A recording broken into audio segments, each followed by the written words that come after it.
여러분에게 몇 가지 질문을 하면서 설교를 시작하려고 하는데요. 여러분은 우리가 죽으면 곧바로 천국과 지옥을 간다고 생각하시나요?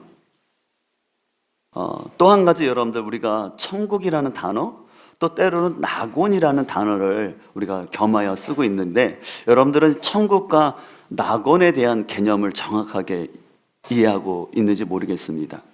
그래서 오늘 그 답을 오늘 본문에서 함께 찾아보려고 하는데요. 오늘 본문은 여러분들 잘 아시는 것처럼 부자와 거지 나사로에 대한 얘기가 나옵니다. 알다시피 부자는 이 땅에서 아주 호화롭게 부자로 살아가면서 가난한 이웃들을 돌보지 않았다라고 얘기하고요. 이에 반해서 거지 나사로는 이 땅 가운데 가난과 고난 가운데 있었다고 얘기합니다. 근데 이제 둘 다 죽었다라는 것이죠. 그래서 둘 다 죽었어요. 그래서 22절에 보면 이렇게 말씀하고 있습니다. 이에 그 거지가 죽어 천사들에게 받들려 아브라함 품에 들어가고 부자도 죽어 장사되매 그가 음부에서 부자가 음부에서 고통 중에 눈을 들어 멀리 아브라함과 그의 품에 있는 나사로를 보았다라고 얘기합니다.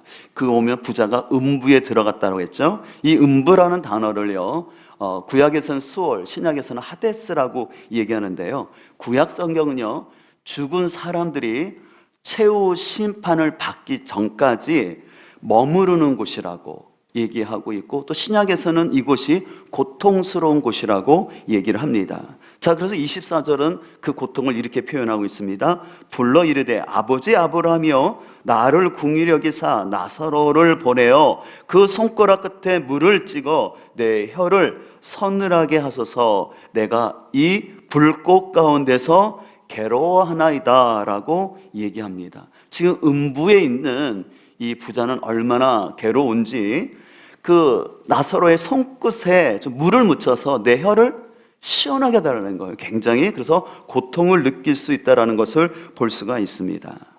이제 이에 반해서 이제 거지 나사로는 죽었는데 아브라함 품에 들어갔다라고 얘기합니다. 근데 이 아브라함 품이라는 것이 바로 낙원이라고 말하는데요. 이 낙원이라는 그 헬라어가 뭐냐면 파라데이소라고 얘기해요. 그래서 여기서 파라데이소에서 여러분들이 많이 듣고 있는 파라다이스라는 그 뜻이 나오게 되었습니다.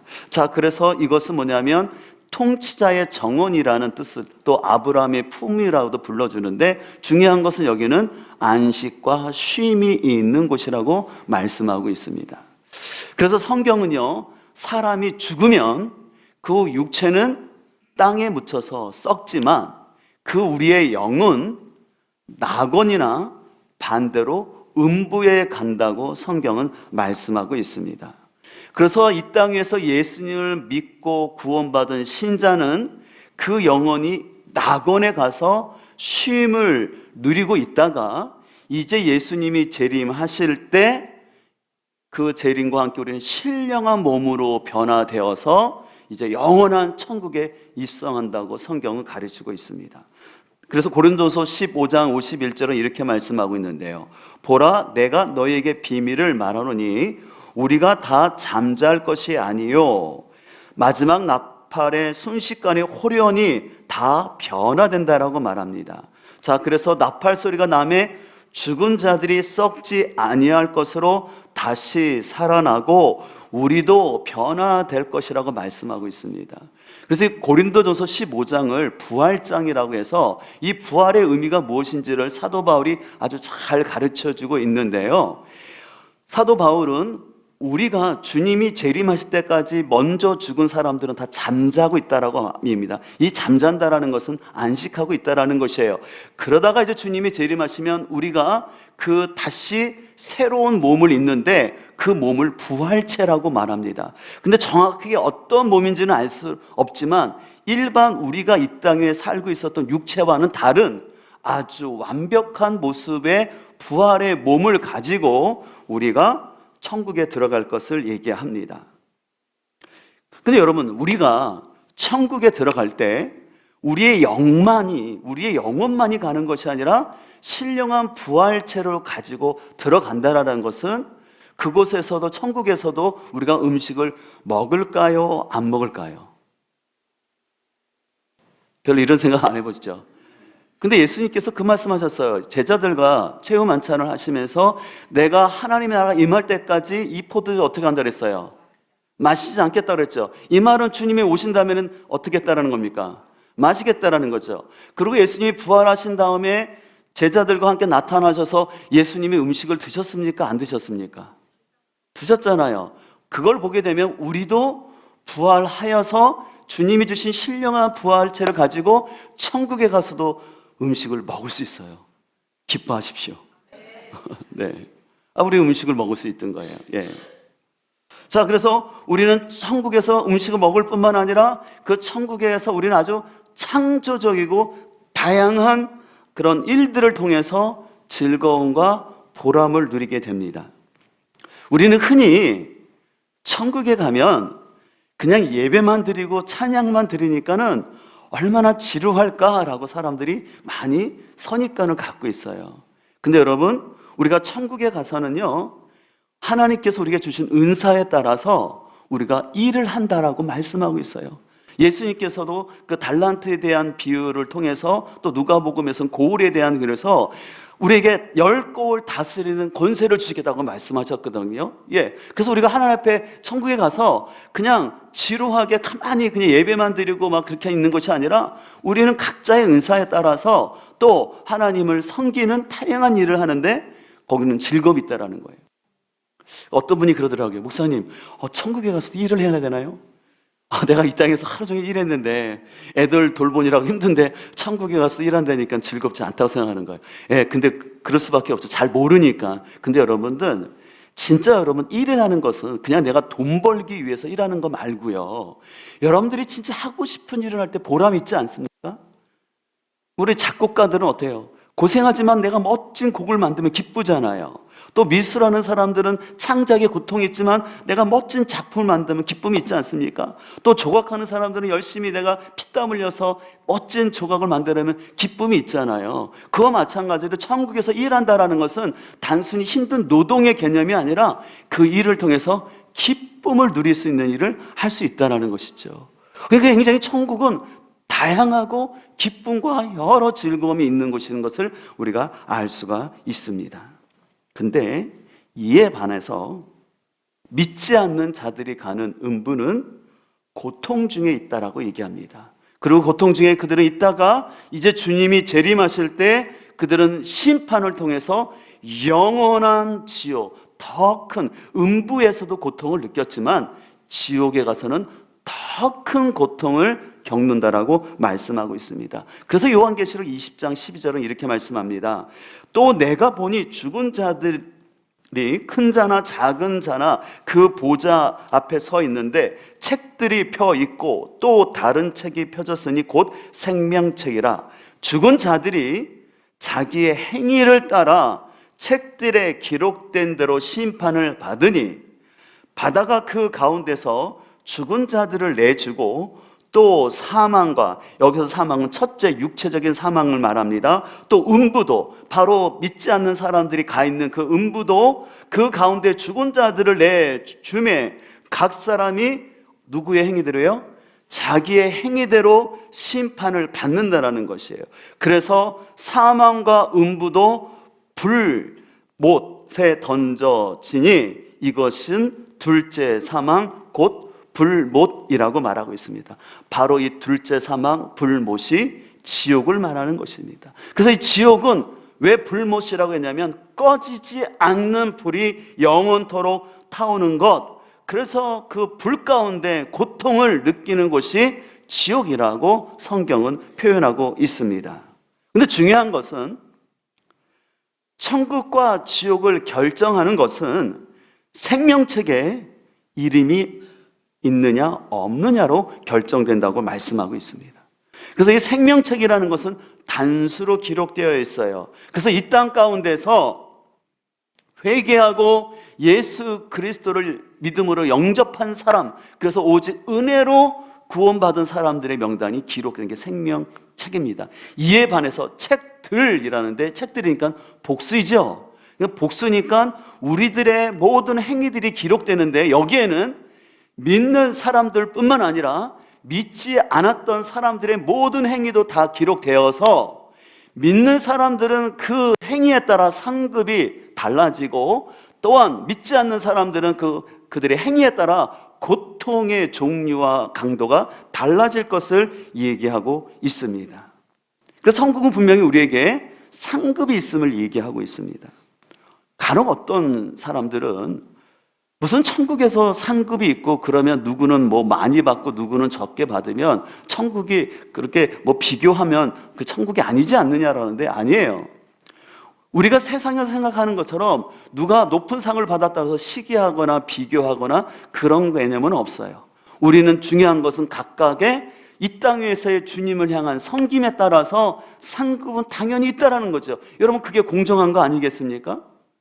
여러분 예를 들어서 알겠지만, 일평생 주님을 위해서 또 복음을 위해서 순교하신 그분들의 상과, 어떻게 보면 죽음 직전에 예수 그리스도를 영접하여서 그 십자가에 달린 강도처럼 겨우 그 구원을 받은 사람과 상급이 똑같을 수는 없는 거죠.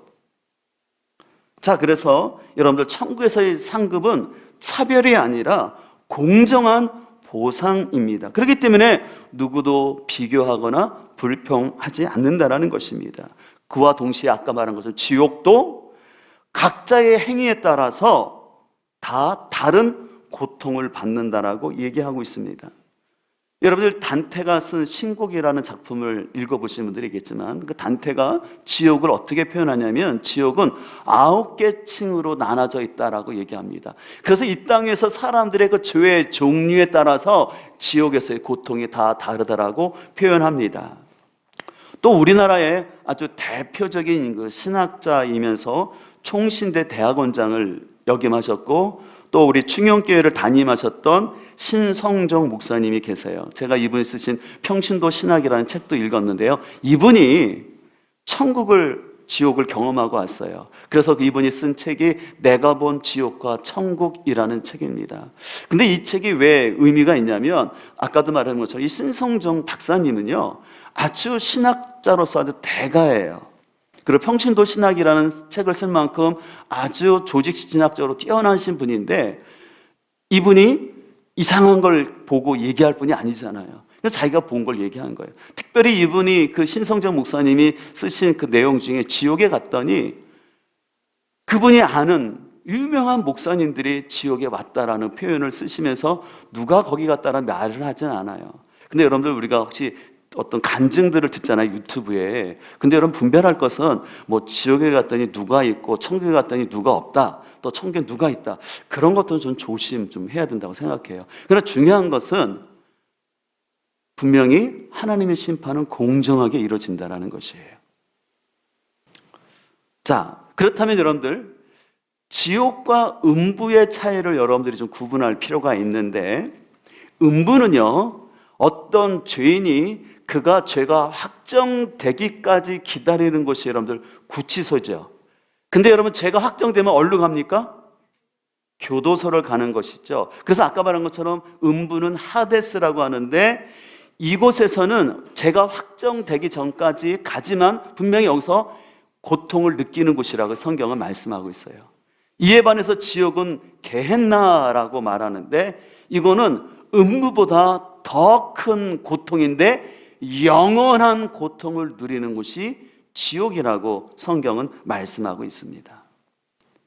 또 반대 개념으로서 여러분, 낙원과 천국에 대한 개념도 그 개념을 이해하시면 되겠는데요, 낙원은 지금 보는 것처럼, 지금 저 사진이 뭐냐면 베르사유 궁전이거든요. 아주 멋있잖아요. 왜 저 사진을 준비하냐면, 낙원은 어떤 곳이냐면, 낙원을 넓게 얘기하면 천국이라고 말할 수 있지만, 아까 낙원은 통치자의 정원이라고 말씀드렸잖아요. 내가 아직 그 천국에 입성하지는 않았지만 그 통치자의 정원처럼 아주 아름다운 곳에 가서 안식과 쉼을 누리고 있는 것이 바로 낙원이라는 것입니다. 자, 그렇다면 여러분들에게 한 가지 질문을 할게요. 신자가 죽었을 때, 그렇기 때문에 우리는 천국에 갔다라는 말을 쓰지 않고 꼭 낙원에 갔다라고만 얘기를 해야 될까요? 예, 그렇죠? 다 같이 쓸 수 있는 거예요. 낙원에 갔다라고도 할 수 있지만 우리가 천국에 갔다라고 해서 틀린 말이 아니라는 거예요. 아까도 말한 것처럼 이 천국의 개념 안에는 낙원도 들어갔기 때문에 어떤 성도가 신앙생활을 하나님을 잘 믿다가 갔을 때 하나님 품에 가셨습니다, 천국에 가셨습니다라고 말하는 것이 꼭 틀린 말은 아니라는 것이에요. 오늘 또 설교를 듣고 목사님이 얘기해서 낙원에 갔지 이거 천국에 간 게 아니야, 그렇게 싸우지는 마세요. 무슨 말인지 아시겠죠? 예. 자, 그런 차원에서 누가복음 23장 43절에 보면 이런 말씀이 있어요.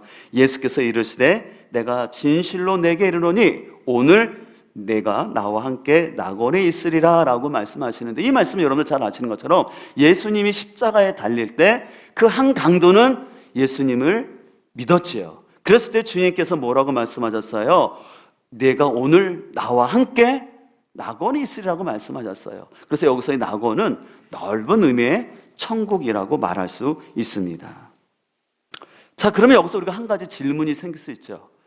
그냥 우리가 죽으면 그냥 곧장 천국에 가면 되지 않나요? 왜 낙원이라는 어떤 중간 단계와 같은 곳을 가야 하나요? 라는 질문이 생길 수 있죠. 여러분들 질문이 안 생겨도 생겼다고 생각하세요. 그래야지 또 여러분들 이해가 되니까. 왜냐면 굉장히 중요한 개념이에요. 그러면 왜 우리가 죽은 다음에 곧장 천국 가지 아니하고 중간 단계 같은 낙원에 가야 하는가? 이에 대해서 천국에 대한 바른 생각이라는 책을 쓴 최성호 목사님이 글을 표현했는데 너무 좋아요. 그러니까 좀 길지만 너무 좋은 내용이라서 제가 그 좀 인용할 테니까 한번 잘 들어보세요. 현대인들은 처음부터 끝까지 개인적인 차원에서만 파악하려는 경향이 있다. 그래서 구원의 과정도 개인적인 시야로만 이해하려고 한다. 다시 말해 우리의 구원 혹은 만물의 구원보다는 나의 구원에 관심이 있다는 얘기다. 그러나 하나님의 입장은 그렇지 않다. 하나님은 궁극적으로 만물을 새롭게 하시는 하나님이기 때문이다. 따라서 한 사람씩 따로 시작하는 영생은 하나님의 청사진이 아니며 우리는 그때가 언제일지는 잘 모르지만 그의 백성이라는 공동체로서 영원한 삶을 다 같이 출발해야 한다. 그러니까 일단 이 땅에서의 삶이 종료된 사람은 어디선가 기다리며 준비하는 단계가 필요하고 그 예배적 단계가 낙원에서의 안식인 것이다 라고 얘기합니다. 전 많이 공감을 가게 돼요. 그러니까 우리의 구원은 개인적인 구원도 있지만 하나님의 관점에서는 뭐예요? 더 넓은 공동체적인 구원의 개념을 갖고 계시기 때문에 한 사람 한 사람씩 천국에 들어가는 것이 아니라 우리 주님이 예비하셨던 그 처소에 우리가 주님의 재림과 함께 신령한 몸으로 부활되어서 함께 천국의 삶을 시작한다라고 이해하면 되겠습니다. 자, 이 같은 차원에서 또 천국 바로 알기라는 책을 쓰신 황명한 목사님이 이런 얘기를 하셨어요. 왜 우리에게 낙원이 필요한가? 그 이유는 안식의 시간, 성경에서는 잠잔다라고 표현하고 있지만 이 시간을 통해서 회복과 성장이 이루어져야 하기 때문이라고 얘기합니다. 무슨 말이냐면 만약에 신자들이 갑작스러운 죽음을 맞이할 수 있잖아요. 어떤 사고나 질병이나 자연재해로 갑작스러운 죽음을 맞이할 수 있잖아요. 근데 아무것도 준비 안 된 상태에서 천국에 들어가는 것이 아니라 이 낙원에 있으면서 자신의 연약함들, 이 땅 위에 있었던 여러 일들을 다시 뒤돌아보면서 그것들이 정화되고 그 사람의 상처와 아픔들이 더 다듬어지고 그러면서 쉼을 얻으면서 재충전하는 시간을 갖는 것이죠. 근데 여러분, 우리가 잠을 자는 이유는 뭡니까? 회복해서 일어나기 위해서잖아요. 그래서 우리가 낙원에서 재충전하고 회복되어서 결국은 어디 가기 위해서요? 천국으로 가는 거죠. 근데 준비 안 된 상태로 천국에 들어가서는 온전히 천국의 것들을 누릴 수 없기 때문에 낙원이라는 중간 개념을 통해서 거기서 우리의 모든 연약함들, 관계에 있었던 상처들이 회복되어지고 그래서 더 이해하게 되고 그래서 온전한 몸으로 더 이제 준비되고 있다가 주님이 재림하실 때 신령한 부활의 몸을 입고서 천국에 입성한다라고 얘기를 하는데 저는 거기에 전적으로 동감하게 됩니다. 그런 차원에서 여러분들 히브리서 12장 1절에 보면 히브리서 11장은 믿음장이라서 믿음의 영혼들을 쭉 얘기하잖아요. 그 다음에 12장에서 이러므로 우리에게 구름같이 둘러싼 허다한 증인들이 있다라고 말하고 있어요. 이 허다한 증인들은 누구냐면 우리보다 먼저 하나님을 섬겼던 그 11장에 나왔던 믿음의 선진들이래요. 근데 그 선진들이 뭐 하고 있냐면 지금 이 땅에서 믿음의 경주를 하고 있는 우리가 잘 믿음의 경주를 달려갈 수 있도록 경기장 관중석에 앉아서 우리를 뭐하고 있어요? 응원하고 있다는 것이에요. 이것을 보면 우리보다 먼저 죽은 선진들이 천국에 다 들어가지는 않지만 지금 낙원에 있으면서 그들이 잠잔다라는 표현처럼 안식을 누리면서 아예 의식이 없는 것이 아니라 이 땅에서 우리들이 믿음의 삶을 잘 살 수 있도록 격려하고 있다는 것을 볼 수가 있어요. 그렇다면 낙원은 잠잔다고 표현하지만 그것은 의식이 없다라는 것이 아니라 안식을 누린다는 개념으로 잠잠다는 것이고, 또한 낙원에서 분명한 의식을 가지고 우리들을 위해서 바라보고 있다라고 얘기하고 있습니다. 동시에 이 낙원의 반대 개념인 음부 역시도 영원한 심판이 이루어지지는 않았지만 그곳에서 의식을 가지고 고통을 느끼는 곳이라고 얘기합니다. 자, 그래서 오늘 본문 16장 24절을 말합니다. 세 번역에 그래서 그가 소리를 질러 말하기를 아브라함 조상님 나를 불쌍히 여겨 주십시오. 나사로를 보내서 그 손가락 끝에 물을 찍어서 내 혀를 시원하게 하도록 하여 주십시오. 나는 이 불 속에서 몹시 고통을 당하고 있습니다 라고 얘기하고 있어요. 지금 이 부자가 지금 음부에 들어갔잖아요. 근데 뭘 느끼고 있어요? 극심한 더위의 고통을, 더위가 아니라 그 뜨거움의 고통을 느끼다 보니까 그 혀를 좀 시원케 해달라고 간청하는 것을 볼 수가 있습니다. 그리고 이 낙원과 음부는 아까 말한 것처럼 분명히 의식을 가지고 자기가 있는 곳이 어떤 곳인지 안다라는 것이에요. 그래서 거짓 나사로는 아브라함 품에 있는 거고, 그 다음에 이 부자는 어디 있습니까? 그 음부에 들어가 있는 것이죠. 근데 문제는 이 낙원과 음부는 절대로 통행할 수가 없다는 거예요. 왔다 갔다 할 수 없다는 것입니다. 자, 그래서 26절에 이렇게 말합니다. 그뿐 아니라 너희와 우리 사이에 큰 구렁텅이가 놓여 있어 여기서 너희에게 건너가고자 하되 갈 수가 없고 거기서 우리에게 건너올 수도 없느니라 라고 말하고 있어요. 이 큰 구렁텅이라는 단어는 뭐냐면요, 크게 갈라진 틈, 깊은 구렁으로서 고착되어 있다라는 거예요. 왕래할 수 없다라는 것입니다. 우리 성지순례 가신 분들은 유대 광야를 보신 분들이 기억나시죠? 여러분, 유대에 가면요 넓은 협곡이 있어요. 지금 보시는 것처럼 아주 넓은 협곡이 있거든요. 저것을 통해서 이 낙원과 음부 사이는 넓은 협곡이 가로막은 것처럼 큰 구렁텅이가 있어서 왕래할 수 없는 곳이라고 얘기를 하고 있습니다. 이런 사실을 알게 된 그 부자는 나사로에게 부탁을 합니다. 그 음부 속의 고통 중에 있는 나와 같이 이 땅에 있는 형제들이 이곳에 오지 않도록 나사로를 보내달라고 아브라함에게 요청을 합니다. 그에 대해서 성경은 다음과 같이 말씀하세요. 그러자 아브라함은 그들이라는 것은 그 부자의 형제와 아버지입니다. 모세와 애언자들의 말도 듣지 않는다면 어떤 사람이 죽었다가 다시 살아난다 해도 믿지 않을 것이다 라고 말씀하고 있습니다. 여러분, 이 대화를 통해서 알 수 있는 것은 예수님은 분명히 말씀하세요. 천국의 삶은 우리가 육체가 생명이 있을 때 준비해야 된다는 것이에요. 죽은 다음에는 아무 손 쓸 수가 없다라는 것입니다. 그래서 중요한 것은 여기서 모세와 선지자들이라고 말하고 있는데 그것은 다른 것이 아니라 하나님 말씀이라는 거예요. 더 구체적으로는 복음이라는 것이에요. 그 복음을 듣고 믿어야지만 하나님께서 허락하신 낙원과 천국이 허락된다라는 것입니다. 아무리 죽은 사람이 살아나서 얘기한다 할지라도 그 영혼이 말씀을 받아들이지 않고 복음을 받지 않으면 그 영혼에게 소망이 없다라는 것이에요. 여러분들, 복음서에 보면 예수님이 수많은 기적을 행했지만 기적 봤다고 사람들이 예수님 다 믿은 거 아니었어요. 오늘날도 마찬가지예요.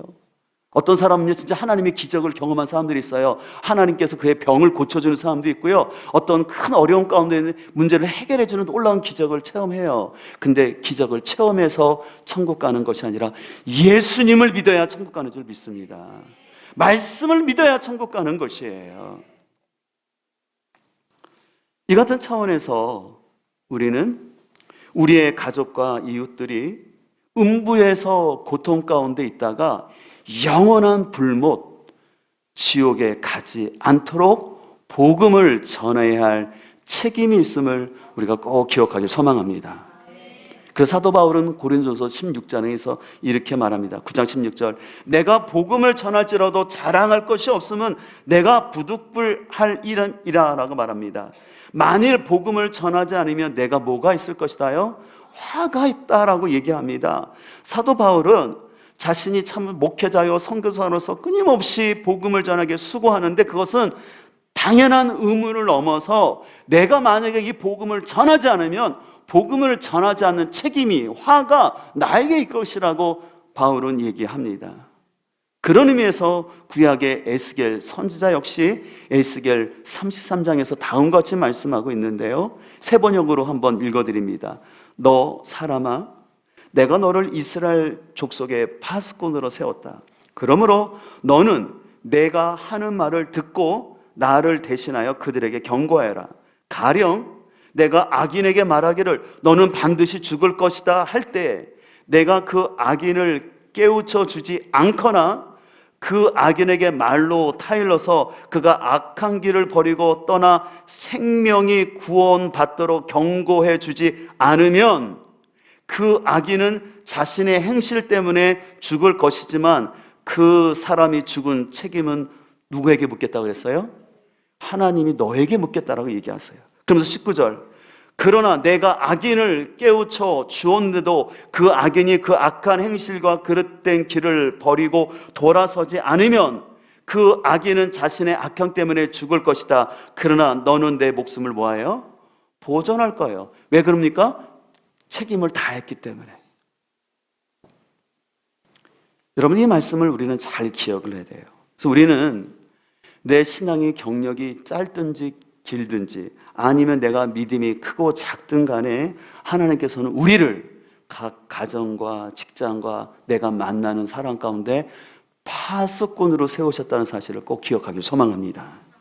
그래서 우리는 내가 파수꾼이 되어서 내 사랑하는 가족이, 내 사랑하는 이웃과 친구들이 하나님의 심판에 이르지 아니하도록 예수님을 전해야 될 당연한 의무가 있다는 것이에요. 한 걸음 더 나가서 구약의 다니엘 12장은 더 중요한 얘기를 하고 있습니다.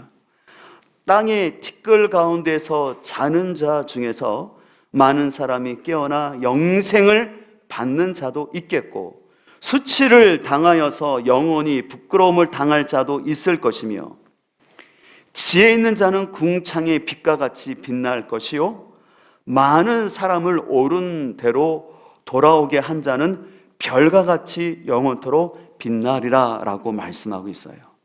여러분, 다니엘 12장은요 구약 성경에서 부활에 대한 가르침을 주고 있는 중요한 말씀인 것을 볼 수가 있어요. 자, 그래서 우리 모든 사람은 흙으로 돌아가서 잠을 자고 있다가 모든 사람들이 일어나라는 거예요. 그래서 한쪽은 심판을 받아서 영생에 들어가는 사람이 있는가 하면 한쪽은 영원한 수치를 당할 것이라고 말씀하고 있습니다. 근데 이때 중요한 것은 많은 사람을 옳은 대로 인도한 사람은 별과 같이 빛날 것이라고 말씀하셨어요. 별과 같이 빛난다라는 것은 그 전도자에게 주시는 하나님의 아름다운 상급인데 그건 빛나는 것이라고 얘기하고 있어요. 여러분, 그런 의미에서 아까 말씀드렸던 고린도전서 15장이 부활장인데 거기에서 사도 바울은 분명히 이렇게 말하고 있습니다. 이 땅 위에서 우리가 어떻게 살고 주님을 섬겼느냐에 따라서 각각의 영광이 다를 것이다. 그래서 해의 영광이 다르고 달의 영광이 다르고 별의 영광이 다르듯이 우리가 이 땅에서 하나님을 어떻게 섬겼느냐에 따라서 우리의 상급이 분명히 달라지고 영광이 달라질 것을 말씀하고 있습니다. 그런 의미에서 우리 모두가, 이 자리에 있는 우리 모두는 하나님 앞에 갔을 때 별과 같이 빛날 수 있는 우리 모두가 되길 주임으로 축복합니다.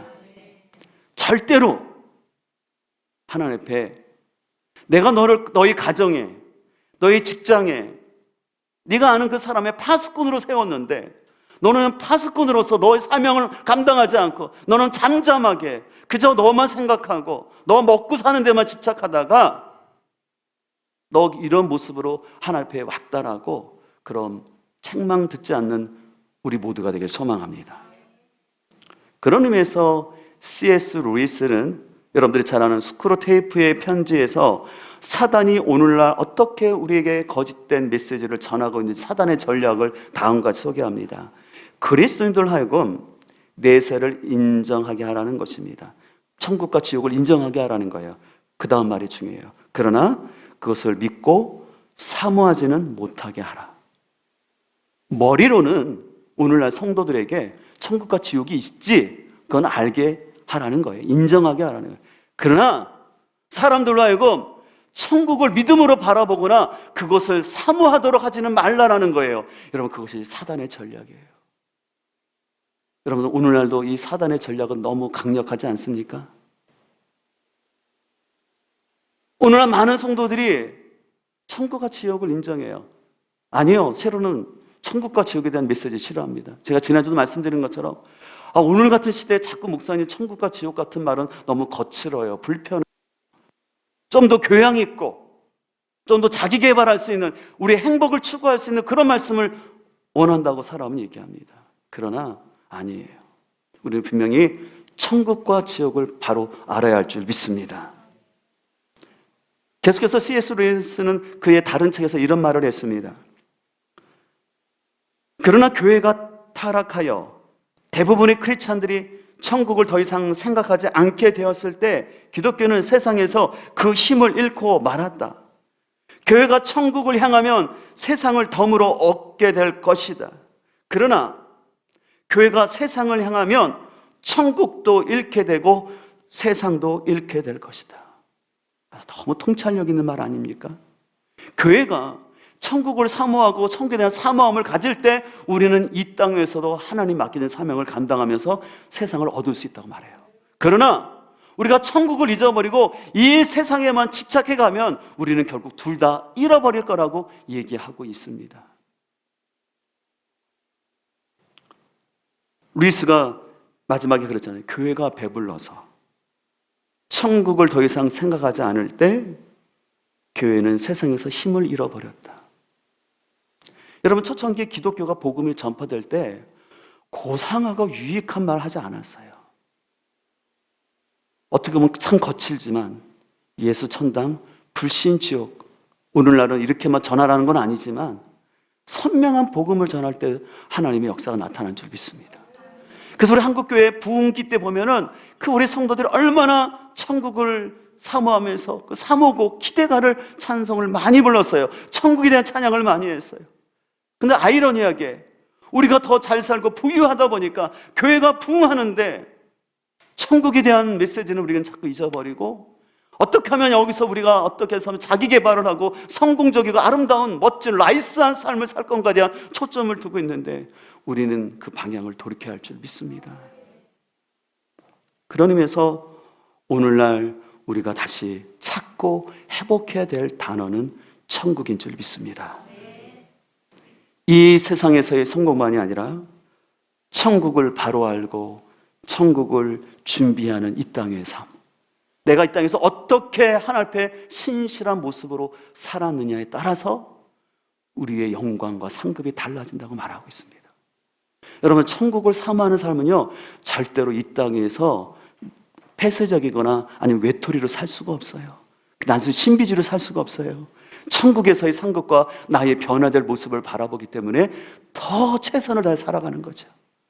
내가 많이 배웠든지 많이 갖지 않지는 할지라도 그 주님께서 나에게 주신 것을 소중히 여기고 나의 시간과 물질을 하나님께서 원하시는 대로 드리면서 더 열심히 살아가다가 언젠가 주님 오실지 모르지만 그 주님 오실 때 우리는 신령한 몸으로 변화되어서 그 아름다운 천국에 들어가서 주님과 함께 해처럼 달처럼 별처럼 빛나면서 하나님께서 우리에게 주신 귀한 그 은사들을 가지고 주님을 섬기며 나가게 될 줄 믿습니다.